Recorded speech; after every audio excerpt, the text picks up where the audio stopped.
Naka-gun start dahil yung kuya ko nagsasapatos pa sa kotse. Tayo ka.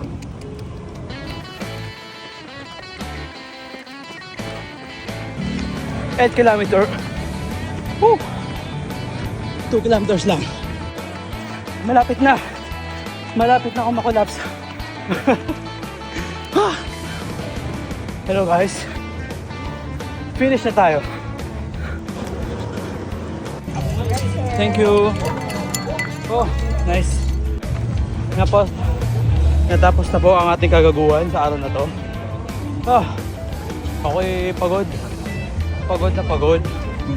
Pero importante to sa ating health. Healthy yarn. Thank you.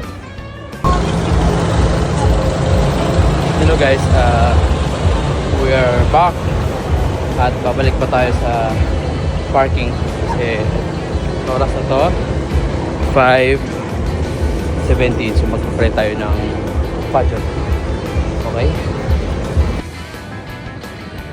round 2 here in Parcal, recovery run, 3 kilometers.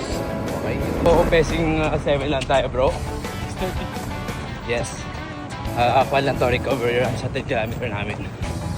Dito tayo sa Parcal, ikot tayo sa location.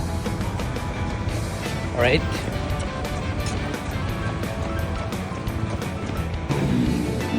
Two kilometers.